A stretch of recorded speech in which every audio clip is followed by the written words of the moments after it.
नमस्कार दोस्तों, कैसे हैं सब लोग। तो आई होप आप सब लोग ठीक होंगे। तो पहले तो सबसे थोड़ी क्षमा प्रार्थी मांगता हूँ क्योंकि आने में थोड़ा लेट हो गया, पर समझ सकते हैं कि सिचुएशन सब जगह ठीक नहीं होती, हर दिन एक नहीं होता।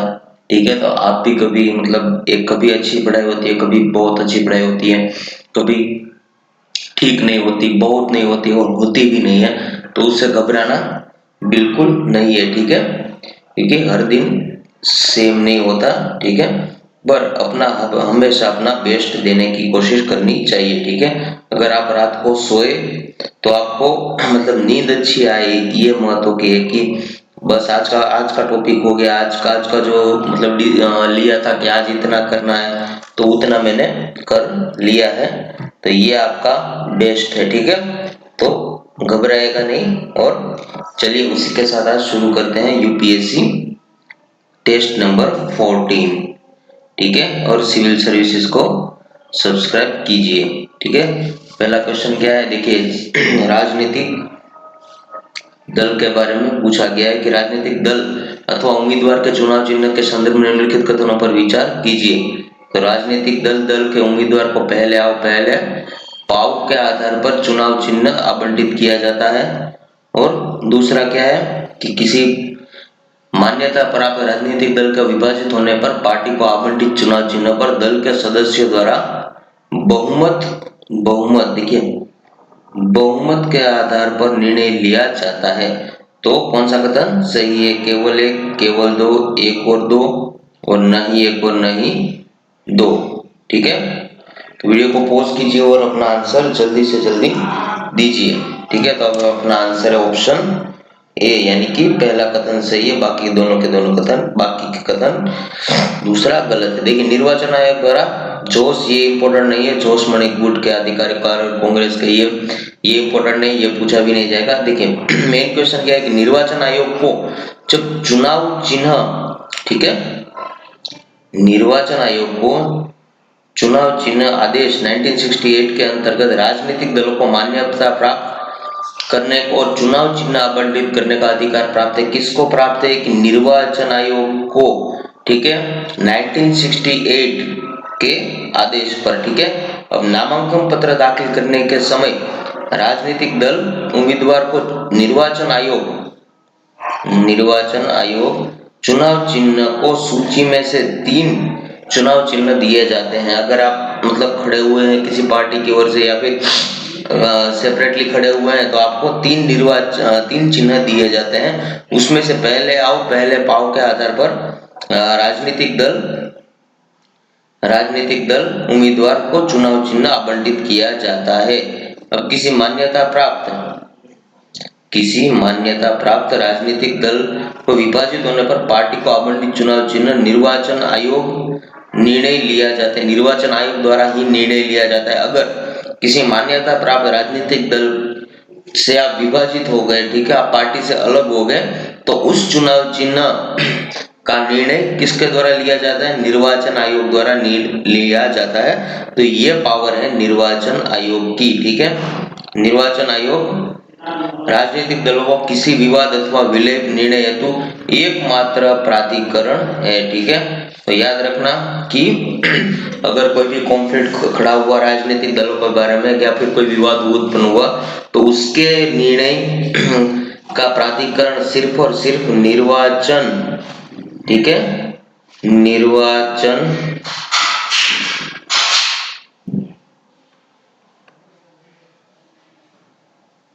आयोग के पास ही है। ठीक है, आइए नेक्स्ट क्वेश्चन देखते हैं। देखिए अभी ये थोड़ा बहुत दिक्कत रहेगी क्योंकि ये पेन टेबलेट लिया है तो प्रैक्टिस होती नहीं है अपने को। तो क्या है कि वो पेन और कागज में लिखने की आदत होती है ना, तो इसलिए धीरे धीरे हो जाएगा। ठीक है, प्रैक्टिस देखिए इसलिए मैं कर रहा हूँ और आपको समझा भी रहा हूँ कि प्रैक्टिस करने से ही आदमी उठ पाता है। ठीक है, आप प्रैक्टिस करते रहिए, 10 MCQ की प्रैक्टिस करते रहिए। ठीक है, मैं अगर आपके लिए इतना कर रहा हूं तो आपको भी अपने लिए खुद के लिए इतना करना पड़ेगा। नेक्स्ट क्वेश्चन देख लेते हैं। देखिए नेक्स्ट क्वेश्चन क्या है कि राष्ट्रीय डिजिटल स्वास्थ्य मिशन के संदर्भ में निम्नलिखित कथनों पर कौन सा कथन सही है। ठीक है, तो इसे आयुष्मान भारत प्रधानमंत्री जन आरोग्य योजना के तहत शुरू किया गया था। दूसरा क्या है कि इसके अंतर्गत एक विशिष्ट स्वास्थ्य पहचान पत्र दिया जाएगा जिसमें व्यक्ति को डिजिटल स्वास्थ्य रिकॉर्ड होगा। और तीसरा क्या है कि ई फार्मेसी और टेलीमेडिसिन इस योजना के 6 प्रमुख घटकों में शामिल है। और चौथा क्या है कि सभी के सभी कथन सही है। ठीक है, तो बताइए वीडियो को पॉज करके आंसर क्या है।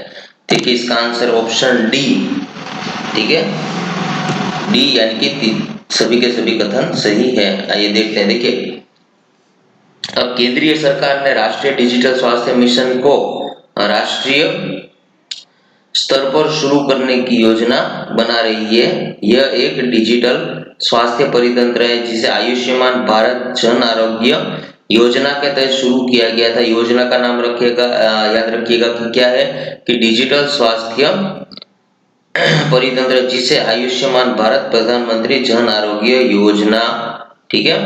अब इसके अंतर्गत क्या है कि इसके अंतर्गत एक विशिष्ट स्वास्थ्य पहचान पत्र दिया जाएगा। अब जिसमें इस पहचान पत्र में अगर आपके पास आधार कार्ड है, ठीक है, वैसे ये एक स्वास्थ्य हेल्थ कार्ड दिया जाएगा जिसमें क्या होगा कि जिसमें व्यक्ति का डिजिटल स्वास्थ्य रिकॉर्ड होगा। अगर आपको बीमारी है तो कितनी बीमारी है, आप कौन कौन से हॉस्पिटल में जाके आए हैं, नए हॉस्पिटल में, ठीक है, आपका ब्लड ग्रुप क्या है, आपका मतलब आपके मान बॉडी डेटा पूरा की पूरी जानकारी इस कार्ड में होगी। ठीक है, तो एक ऐसा नंबर दिया जाएगा, एक नंबर डालते कंप्यूटर में आपके पूरा हेल्थ कार्ड कंप्यूटर में दिख जाएगा ताकि आसानी हो चेकअप में। ठीक है, डिजिटल स्वास्थ्य कार्यक्रम का उद्देश्य सभी नागरिकों को किफायती, ठीक है, किफायती चिकित्सा सुविधाएं उपलब्ध कराना है। और राष्ट्रीय स्वास्थ्य प्राधिकरण इस मिशन के डिजाइन, निर्माण तथा कार्यान्वयन का दायित्व सौंपा गया है। किसे सौंपा गया है? नेशनल हेल्थ अथॉरिटी इस मिशन के डिजाइन, निर्माण तथा कार्यान्वयन का दायित्व सौंपा गया है। इस योजना के 6 प्रमुख घटक है। कौन से हैं? कि तो हेल्थ आईडी देंगे, ठीक है, हेल्थ आईडी, डिजिटल डॉक्टर यानी कि डिगी डॉक्टर, स्वास्थ्य सुरक्षा रजिस्ट्री, व्यक्तिगत स्वास्थ्य और ई फार्मेसी। ठीक है, तो ये नेक्स्ट क्वेश्चन भी देख लेते हैं क्या है। ठीक है, तिब्बती निर्वासित संसद के बारे में पूछा गया है। ठीक है, टी पाई, ठीक है, इस आइए आपको आगे भी समझाता हूँ। आपने शायद किसी बच्चों ने पहली बार सुना होगा। ये क्या है? इस संसद के प्रमुख स्पीकर और डेप्यूटी स्पीकर होते हैं। दूसरा क्या है कि इसे तिब्बत के केवल पारंपरिक प्रांत के प्रतिनिधित्व होते हैं। तो कौन सा कथन सही है? केवल एक, केवल दो, एक और दो, और नहीं एक और नहीं दो। तो पहले तो ये देख लीजिए मैप में क्या है पे तिब्बत। देखिए ये रहा तिब्बत, ये ऊपर है इसके चाइना। तिब्बत एक सैंडविच की तरह है, ठीक है, और नीचे क्या है? इंडिया है। ठीक है, इंडिया, यहाँ पर साइड में नेपाल है। ठीक है, ये रहा माउंट एवरेस्ट, भूटान और लासा। ठीक है, आइए देखते हैं। देखिए पहले होता क्या ये देख लेते हैं कि इसका आंसर ऑप्शन बी यानी कि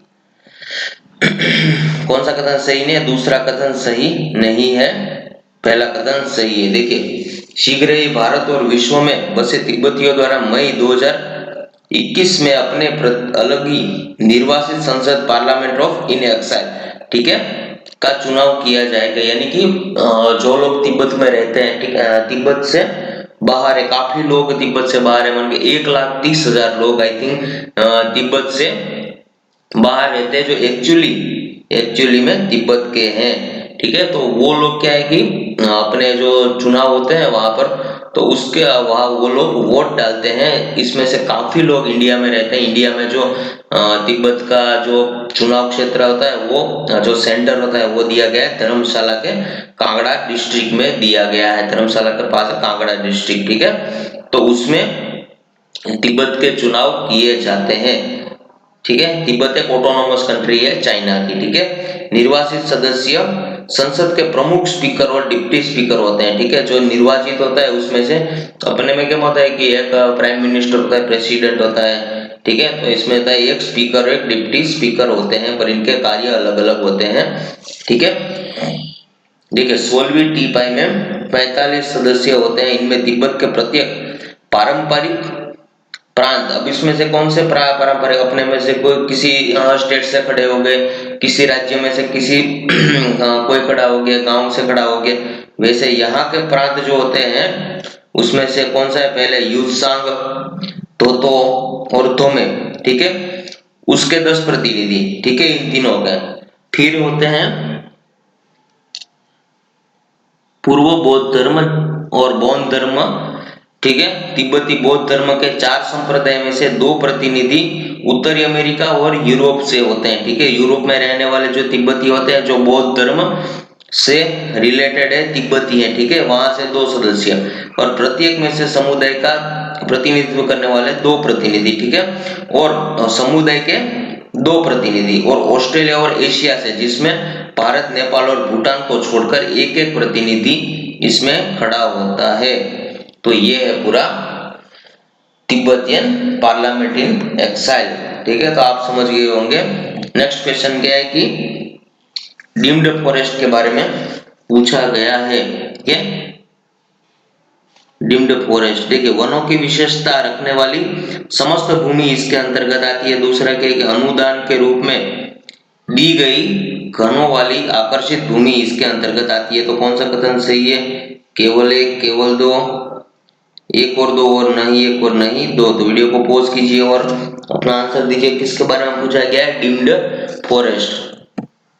देखिए चर्चा में क्यों है, क्योंकि कर्नाटक सरकार द्वारा गठित समिति द्वारा वनों की विशेषता रखने वाली समस्त भूमि को, अगर वनों की जो कोई विशेषता होती है तो उसको, जो वो पूरी भूमि होती है उसको डीम्ड फॉरेस्ट कहा जाता है। अलग अलग व्याख्या दी हुई है, मैंने काफी सर्च किया है, पर अलग अलग जगह अलग अलग व्याख्या दी हुई है, तो मुझे ये काफी सुटेबल लगी, इसलिए ये व्याख्या आप लोग यूज कर सकते हैं, ठीक है, अगर आपको क्वेश्चन इंटरव्यू में पूछा जाए तो, ठीक है। डीम्ड फॉरेस्ट के रूप में निर्धारित किया गया है, चाहे इस भूमि पर मालिकाना हक किसी का भी हो, ठीक है, अगर वनों की विशेषता रखने वाली भूमि होनी चाहिए।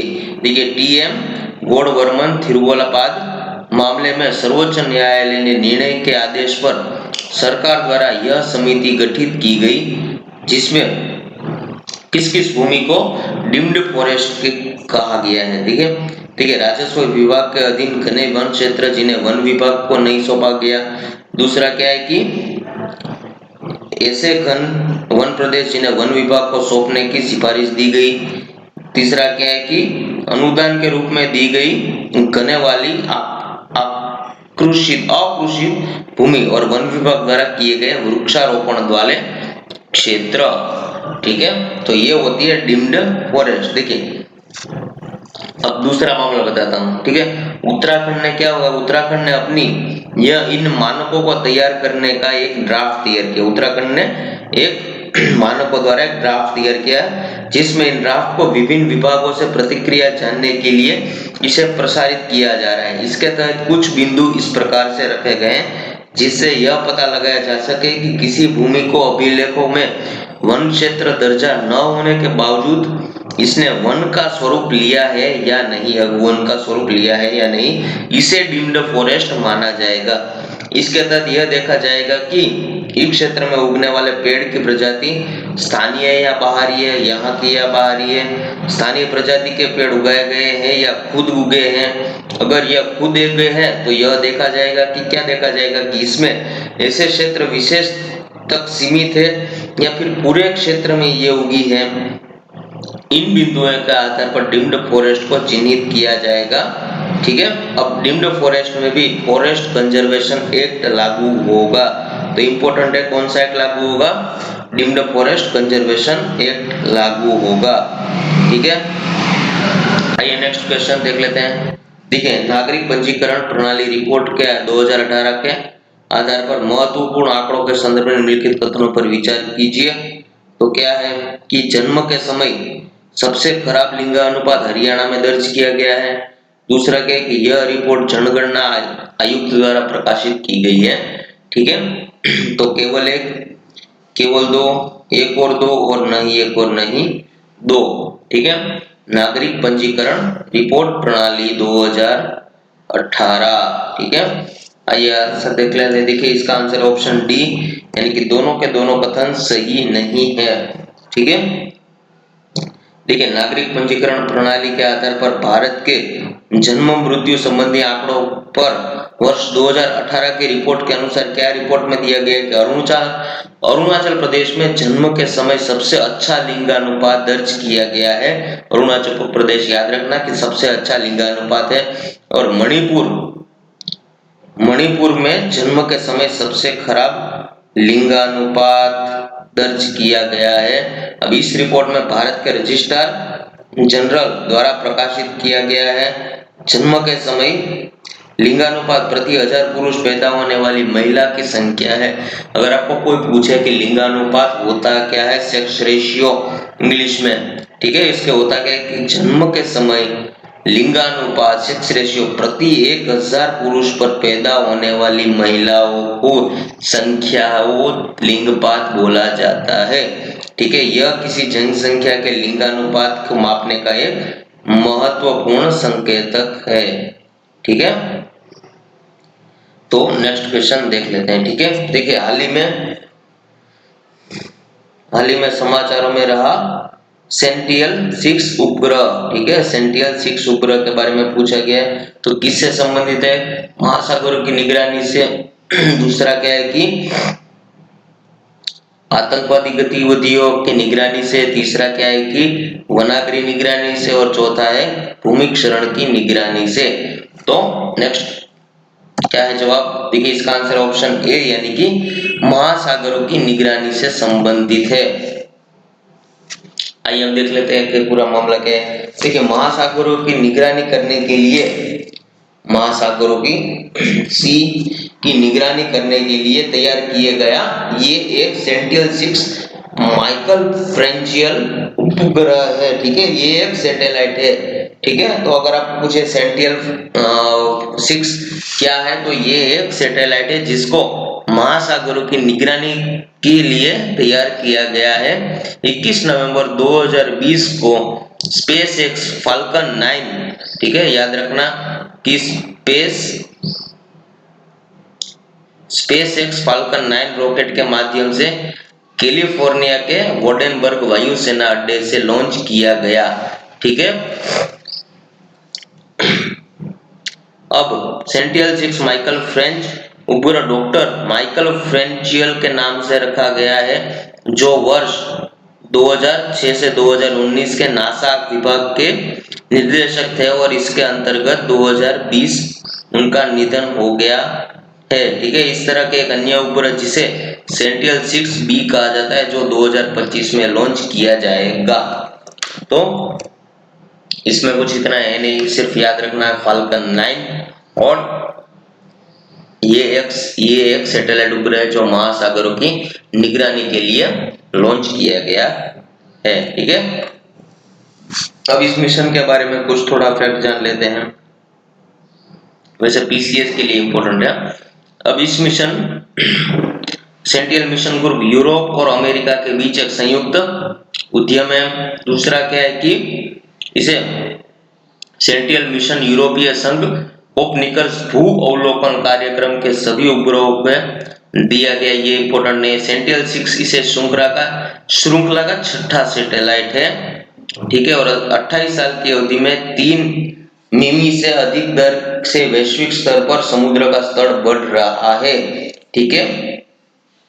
28 साल की ये जानने को मिला है कि 28 साल की अवधि में प्रति वर्ष 3 मिलीमीटर जो समुद्र का स्तर है वो बढ़ता रहता है, ठीक है। अब क्या होता है कि सैटेलाइट क्या होता है, ठीक है। कृत्रिम उपग्रह क्या होता है कि सैटेलाइट एक मानव निर्मित एक ऐसा उपकरण है जो पृथ्वी की निश्चित कक्षा में परिक्रमा करता है और कुछ अंतरिक्ष में प्रमुख उद्देश्यों को प्रक्षेपित किया जाता है। दूरसंचार, मौसम विभाग अध्ययन और अंतरराष्ट्रीय जासूसी आदि प्रमुख है, ठीक है। नेक्स्ट क्वेश्चन, देखिए ये है सैटेलाइट 6, ठीक है, तो कुछ इंपॉर्टेंट नहीं है इतना। नेक्स्ट क्वेश्चन देखते हैं। देखिए नेगेटिव यील्ड के बारे में पूछा गया है, ठीक है। देखिए इसके कथनों पर विचार कीजिए। तो नेगेटिव यील्ड बॉन्ड के बारे में पूछा गया है, तो आपको समझ आएगा कि इकोनॉमी का क्वेश्चन है। तो ये नेगेटिव बॉन्ड खरीदने पर निवेशक को बॉन्ड की परिपक्व अवधि के बॉन्ड के कुल मूल्य से कम राशि प्राप्त होगी, ठीक है। और ये इसमें बॉन्ड यील्ड नकारात्मक होती है। तो उपयुक्त में से कौन सा कथन सही है? केवल एक, केवल दो, एक और दो, और नहीं एक और नहीं दो, ठीक है। आइए पहले समझ लेते हैं कि नेगेटिव यील्ड बॉन्ड है क्या, ठीक है। पहले बॉन्ड क्या है ये समझ लेते हैं।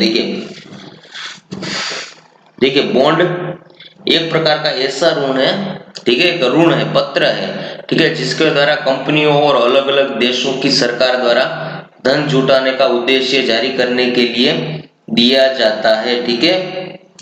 धन को आवंटित करने के लिए बॉन्ड जारी किया जाता है। बॉन्ड के माध्यम से जुटाए गए धन को ऋण के रूप में लिया जाता है, ठीक है। आमतौर पर निवेशक, ठीक है, जो इन्वेस्टर होते हैं, अंकित मूल्य पर किसी बॉन्ड को खरीदते हैं जो कि निवेश की गई मूल राशि होती है, और बॉन्ड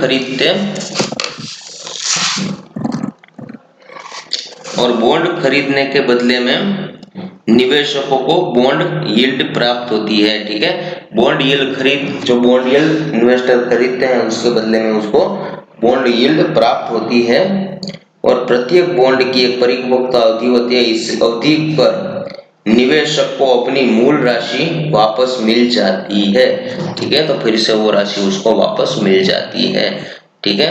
आइए अब देख लेते हैं। देखिए ऑप्शन सी इसका आंसर है, यानी कि दोनों के दोनों कथन सही है, ठीक है।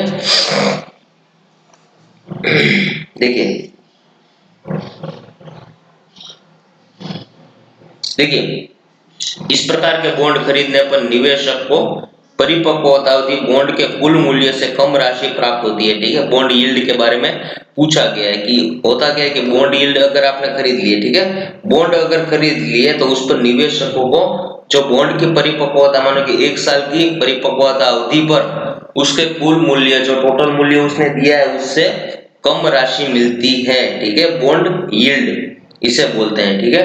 अगर सरल शब्दों में क्या होता है कि नेगेटिव यील्ड बॉन्ड ऐसे ऋण विलेख होते हैं जिनकी बॉन्ड यील्ड नकारात्मक होती है, ठीक है, नकारात्मक होती है, आपको पैसे कम मिलते हैं। नेगेटिव बॉन्ड को एक विचित्र विलेख माना जाता है क्योंकि इनमें से बॉन्ड जारी करने वाली कंपनी अथवा संस्था को ऋण लेने के लिए भुगतान किया जाता है, ठीक है। नेगेटिव यील्ड बॉन्ड को एक विचित्र विलेख माना जाता है, क्यों? क्योंकि इनमें बॉन्ड जारी करने वाली जो कंपनी होती है अथवा कोई संस्था, इंस्टीट्यूट होता है, उसको ऋण लेने के लिए भुगतान किया जाता है, ठीक है। तो याद रखने वाली बात है, ठीक है। नेक्स्ट क्वेश्चन देखते हैं। देखिए अब ये बॉन्ड यील्ड नेगेटिव क्यों होती है, इंपॉर्टेंट क्यों है, ठीक है। आप लोग सोच रहे हो अगर पैसा रोके और उससे कम पैसा मिले तो फिर ये बॉन्ड यील्ड क्या काम की? तो निवेश की सुरक्षा के लिए ये होती है। निवेश तब भी नेगेटिव यील्ड बॉन्ड प्रति आकर्षित हो सकते हैं जिनमें किए जाने वाले निवेश का नुकसान किसी अन्य वित्तीय प्रपत्र में किए जाने वाले नुकसान से कम होगा, ठीक है। नुकसान कम करने के लिए, नुकसान कम होने के लिए बॉन्ड यील्ड खरीदते हैं। मौजूदा आर्थिक अनिश्चितता के दौर में, अगर ये आज के हालात देखते हैं तो इसके दौर में कई निवेशक नेगेटिव बॉन्ड खरीदते हैं, ठीक है, यील्ड बॉन्ड, क्योंकि उन्हें ऐसी स्थिति में सुरक्षित निवेश माना जाता है। अगर नुकसान हो तो नुकसान कम हो, इसके लिए खरीदते हैं, ठीक है। आइए नेक्स्ट क्वेश्चन देखते हैं। देखिए पूर्व मध्यकालीन आरंभिक हिंदू मंदिरों के संदर्भ में निम्नलिखित कथनों पर विचार कीजिए। तो मंदिरों का सबसे महत्वपूर्ण भाग क्या होता है? मंडप होता है। दूसरा क्या है कि मंदिरों के गर्भगृह नाम की एक जगह होती है, यह एक सभागार होता था जहां लोग एकत्र होते थे।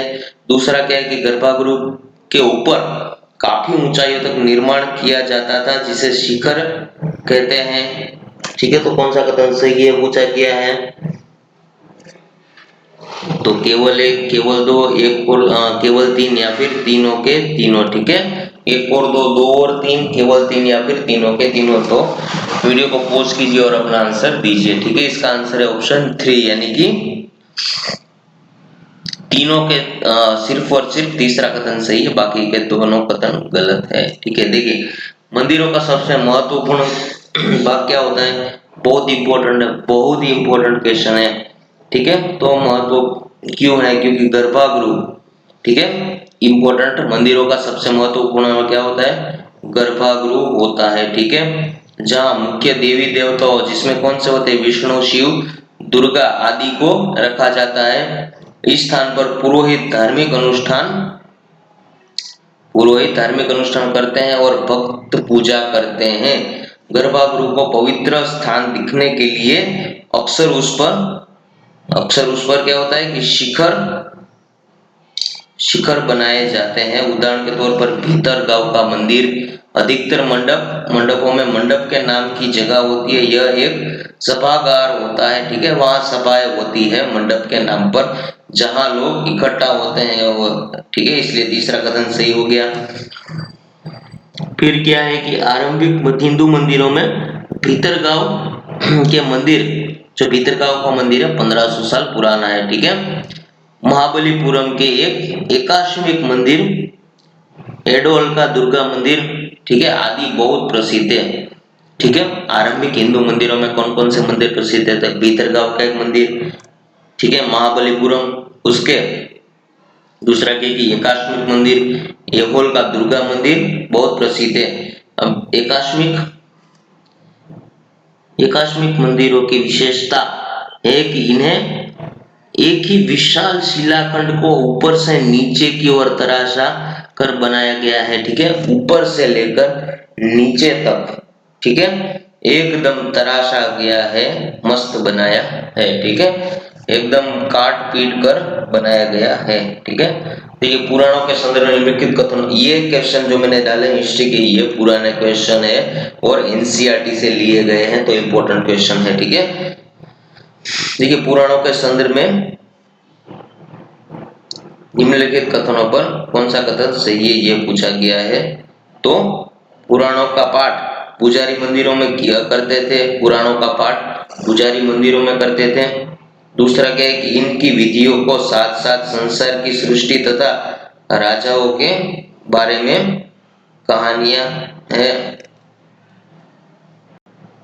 और चौथा क्या है कि अधिक पुराण सरल संस्कृत श्लोक में लिखे गए हैं, जिसे सब उन्हें समझ सकते हैं। और स्त्रियां तथा चौथा क्या है कि शूद्र, जिन्हें वेद पढ़ने की अनुमति नहीं थी, वे भी पुराणों को भी सुन सकते थे। ठीक है,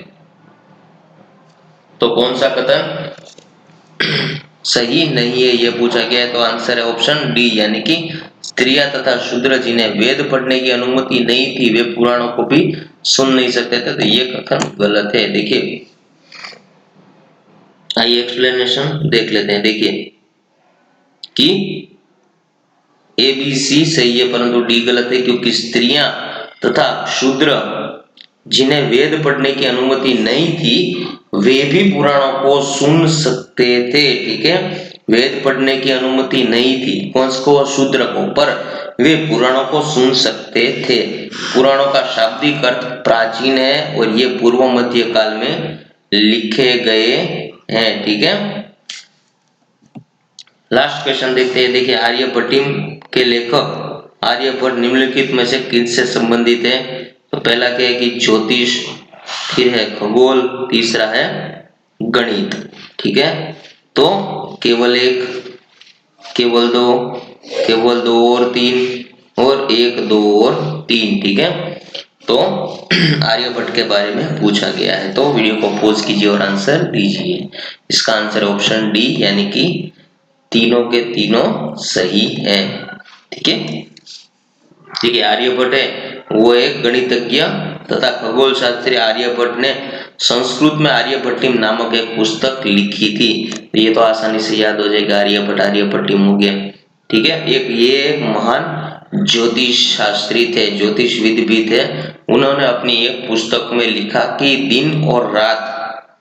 दिन और रात पृथ्वी के अपने धुरी पर चक्कर काटने की वजह से होता है। तो अगर आपको कोई पूछे इंटरव्यू में कि दिन और रात पृथ्वी के अपनी धुरी पर चक्कर काटने की वजह से होता है, ये किसने कहा है? तो आर्यभट्ट ने कहा है। उन्हें ग्रहण करने के बारे में भी वैज्ञानिक तर्क दिया है।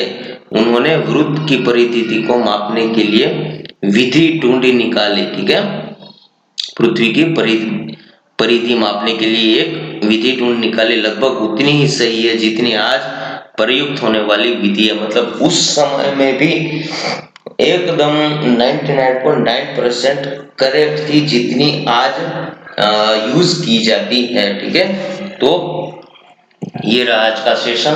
अब से आपका रेगुलर लेक्चर हो जाएगा और थोड़ा पेन का जो चक्कर है वो भी धीरे धीरे ठीक हो जाएगा, मैं कोशिश करूंगा। तो आप भी थोड़ा साथ दीजिए और वीडियो को लाइक कीजिए, शेयर कीजिए और सब्सक्राइब कीजिए और डिमोटिव कभी मत होइए और हर रोज अपनी प्रैक्टिस को बढ़ाते रहिए। तो मिलते हैं कल। जय हिंद, जय भारत।